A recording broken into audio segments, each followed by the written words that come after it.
watching This Week, a weekly news review that brings you engaging stories on local, political, and social affairs. I'm your host, Shizana Oktay. Good evening. For our top stories, we have Mongolian students win top prizes at the International Math Olympiad. 60% of the population has been inoculated with a second dose of the COVID-19 vaccine. The government made a decision to start the permanent operation of the Zamiin-Uud free zone. For other news, stay tuned.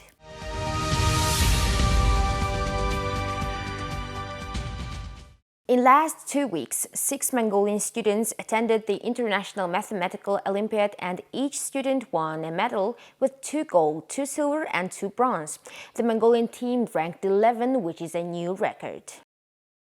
From July 14th to 24th, the 62nd edition of International Mathematical Olympiad took place in St. Petersburg, Russia. 6 Mongolian students from different schools attended the Olympiad, and each attendee won a medal at the competition.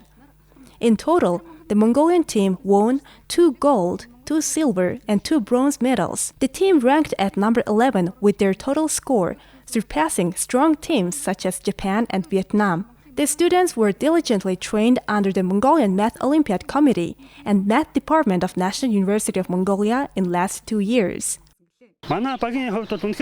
Our team attended the competition with a huge success. In previous years, 2 of our students gained the gold medals. This year, our team consisted of strong members and new students achieved the gold medal. Officials say Mongolian students made a historical achievement this year. The 2022 International Mathematical Olympiad will be organized in Oslo, Norway. 60% of the population has been inoculated with the second dose of a COVID-19 vaccine, the Ministry of Health reports. To date, about 5% of the population has been affected by the coronavirus.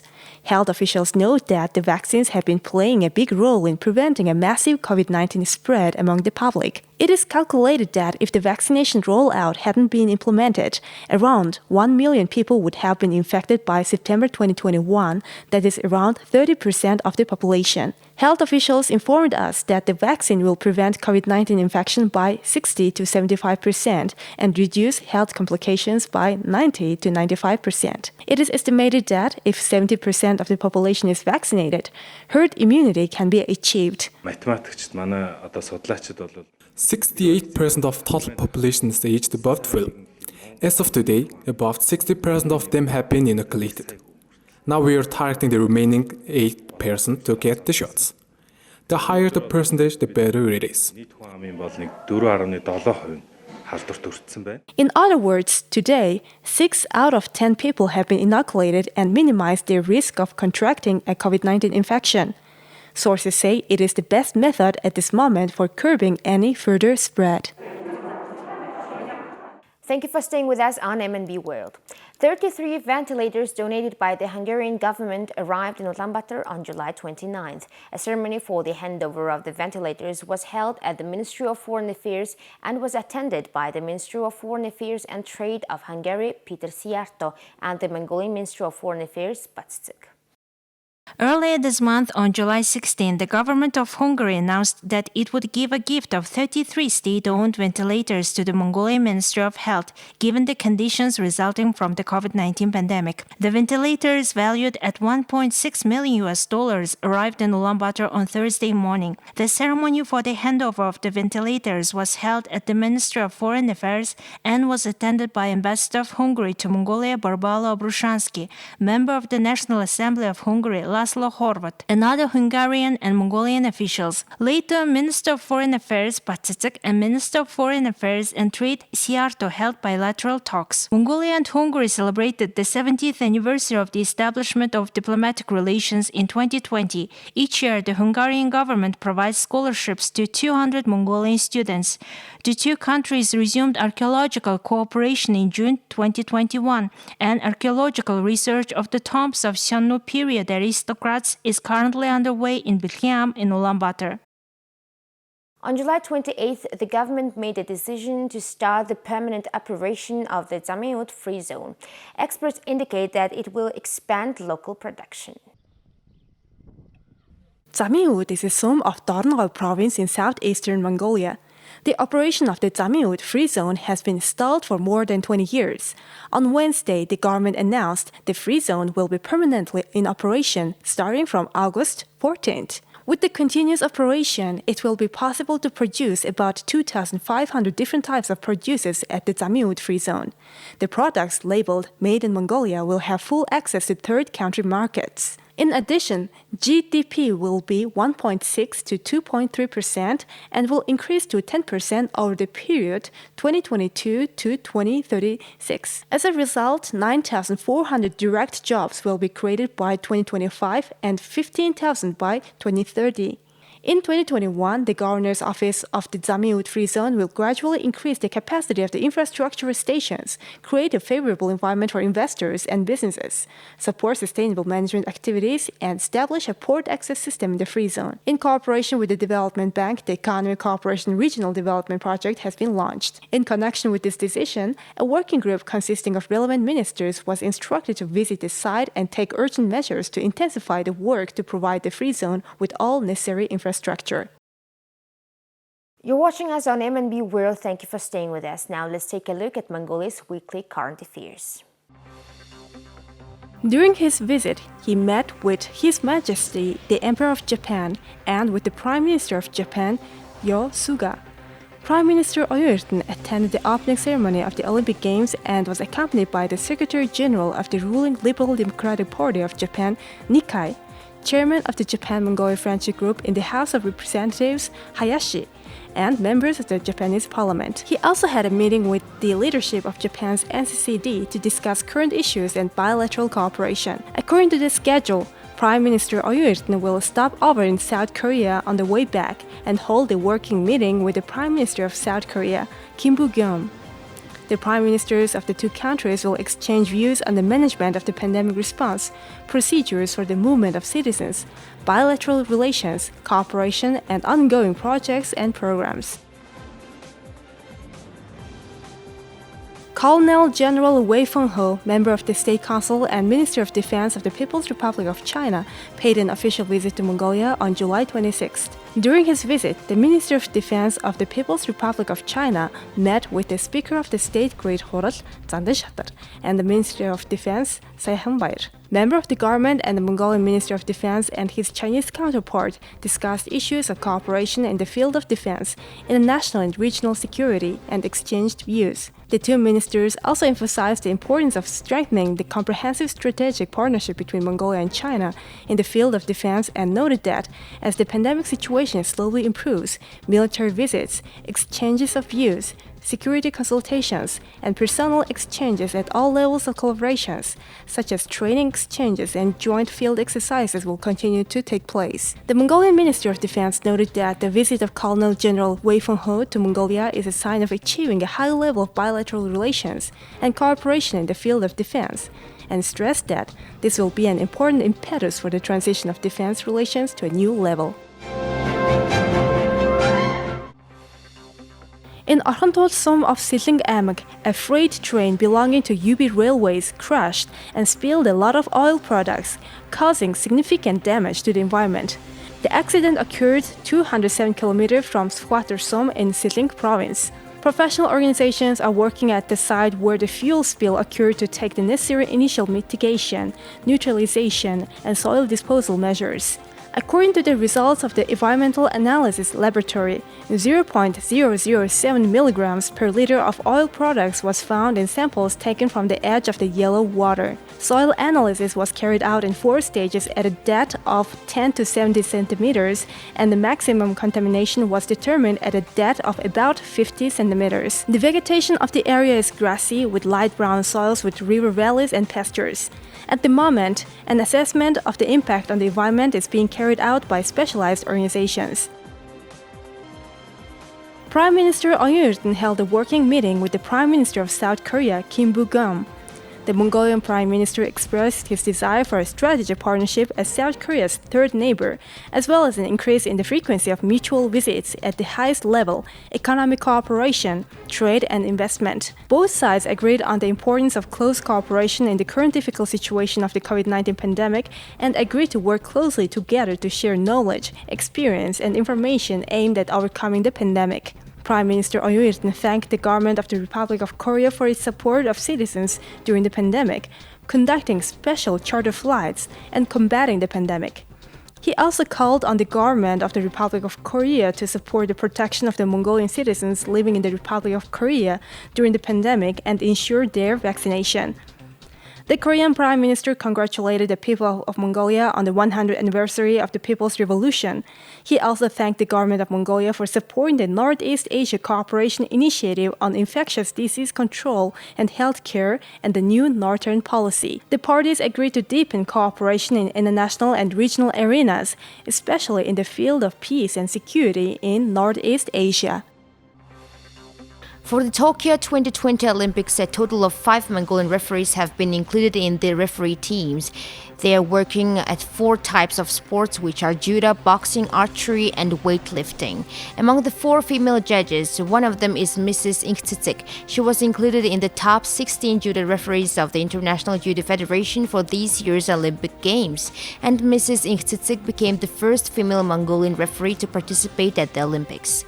Previously, she worked as a referee for 34 judo games ran by International Judo Federation. Her life has been linked to judo sports since 1997. The other notable female referee is Mrs. Sarod. She is a lawyer. She started practicing archery in 2007. From 2009, she started working as a referee. For this year's Olympics, she was included in the team of archery referees. Team Zeus, which took 4th place at the PUBG Mobile World Invitational Eastern Region Championship, donated 434 million Tugriks to UNICEF. Team Zeus Esports from Mongolia took 4th place in the PUBG Mobile World Invitational, which ended yesterday. Our team, which competed with the top 16 teams in the final, is eligible to donate $155,000 or 434 million Tugriks raised from donors to UNICEF, an international organization providing humanitarian and developmental assistance to children in accordance with their competition rules. Instead, they received the main prize fund of the competition, which is $50,000 or 142 million Tugriks. Valdus the Mulder from Thailand won 1st place for donating $442,500 to the International Medical Corps. Russian Natus Vinciers came in 2nd, while Dick Xavier from Vietnam came in 3rd. Mongolian chess players who are competing in the FIDE World Cup 2021 and FIDE Women's World Cup 2021 in Sochi, Russia have won $19,250 in prize money. Grandmasters Mungantol and Batsurung and International Masters Kangirten and Mukhtsel represented Mongolia at the competition that is taking place from July 11th to August 8th. Grandmaster Batsurung and International Master Kangirten each won $3,750, and International Master Mukhtsel, who made into the competition's 2nd round, received $5,000. Honored athlete of Mongolia, Grandmaster Mungantol, who competed in the 3rd round as one of the 32 best players in the competition, was awarded $6,750. On July 28, 2021, the online 21st Consular Conciliation meeting between the Ministries of Foreign Affairs of Mongolia and the People's Republic of China was held. In particular, the position of our country and requests from citizens for the introduction of a temporary regulation of a green gate and mutual trips for citizens with mutual recognition and respect of the certificate of international medical travel were conveyed. The Mongolian delegation was led by the acting director of the Consulate of the Ministry of Foreign Affairs, and the Chinese delegation was led by the head of the Consular Department of the Ministry of Foreign Affairs of the People's Republic of China, Tu Aimin. The conciliation meeting was also attended by the head of the Department of Foreign Citizens, Orumbayr, representatives of the Supreme Court, the General Prosecutor's Office, the main police department, the heads of the diplomatic missions of Mongolia in China, and consulate staff. This is Channel 22nd. Thank you. Now let's shift to our weekly sports news. Mongolia's state-honored sportswoman Oruntsitsik fought with Portuguese athlete Catarina Costa for the bronze medal in the 48-kilogram judo weight category and won by the ippon rate. Thus, the champion of the World and Asian Championships in judo Mukhbat Oruntsitsik at the age of 31 won the bronze medal of the Olympic Games and brought home the first medal of Mongolia from the 32nd Summer Olympic Games in Tokyo 2020. Mongolia began its history of the Olympic Games with the 1964 Tokyo Olympics and has since won 2 gold, 10 silver, and 15 bronze medals for a total of 27 medals. Tsindochir Tsochtwater won the bronze medal in the 73 kilograms category and brought the second medal to the Mongolian national team. He won the Olympic bronze medal by defeating Arthur Margalitan of Canada. Mongolian judokas have won 10 medals at the Olympic Games, making this the most medal-earned sport. Freestyle wrestlers have won 9 medals and boxers 7. Mongolian judoka Said Molai lost to world champion, silver and bronze medalist of the Olympic Games, Japanese judoka Takanori Nagase, and won a silver medal at the Olympic Games. As a result, the Mongolian national team won their 3rd medal at the Tokyo Olympics and was able to change the color of the medal. Japan's men judokas have won all 4 weight classes. Said Molai responded with an Olympic silver medal to the Mongolian people, who warmly welcomed him in difficult times when he could not fight for their country. Who is Said Molai? The Iranian government ordered him to lose in the semifinals to prevent him from having to compete against Sagi Muki of Israel, who won the 2019 World Cup final. In response, Molai did not return to Iran after the tournament and in August 2019 traveled to Germany and applied for asylum with a 2-year refugee visa. Said Molai applied for Mongolian citizenship at the end of 2019 with the Office for Foreigners. His request was submitted to the government and sent to the presidential office, and on November 20, 2019, President Battolak issued a decree granting Mongolian citizenship to Said Molai, who thereby became a citizen of Mongolia. Mongolia's women 3x3 basketball team is participating in the Tokyo Games for the first time in our country's history. Our team played its last match in the group today. After the match, the organization of the Tokyo Olympics wrote "Thank you, Mongolia" on the screen and paid tribute to the Mongolian national team. The Mongolian Basketball Association 3x3 announced on its website the entire team successfully overcame obstacles in participating at the Olympic Games. The Olympic Games congratulated and paid tribute to the Mongolian national team, which for the first time participated in team sports. Honored athlete of Mongolia Tsintbatr fought his second fight with a Vietnamese boxer at the Olympic Games. In this fight, our athlete won 5-0 and thereby reached the quarterfinals. The next fight for Tsintbatr is scheduled for August 1st at 4:48 p.m. Ulaanbaatar time. Athletes Hlausrung, Bolrirtung, and Chinzarek, who finished the competition within 48 hours in accordance with the rules for leaving the Olympic Village. Freestyle wrestlers and weightlifters will arrive in Tokyo. In these Olympics, women freestyle wrestlers will compete in all 6 weight classes and the men in 3 weight classes. Bidiksachen and Angtsitsik will compete in weightlifting. A team of 22 athletes, coaches, and officials will arrive in Tokyo today. Freestyle wrestlers will compete at the Olympics from August 1st. Today is the 7th day of Tokyo 2020 Olympic Games. The Mongolian national team secured a 3rd medal in judo at the Tokyo Summer Olympics. The International Judo Federation has announced the top 16 judges for the 2020 Tokyo Olympics, including Turbat Ingtsitsik, a world-class judge from Mongolia. She's currently judging judo at the Tokyo Olympics. Ingtsitsik is the first female Olympic judge in the history of Mongolian sports who has been practicing judo since 1997. Olympic judo judge Ingtsitsik has judged a total of 34 competitions since 2017. In addition, the World Series of competitions, she judged the World Championships among adults in Budapest 2017, Baku 2018, and Tokyo 2019. In 2018, she was awarded as the best judge by the Burtechan Festival of the National Olympic Committee of Mongolia. Well, that's all for this week. Thank you for staying with us. We will see you next week with more stories and updates. Please follow MNB World on Facebook, YouTube, Twitter, and Instagram. Have a nice weekend. Goodbye.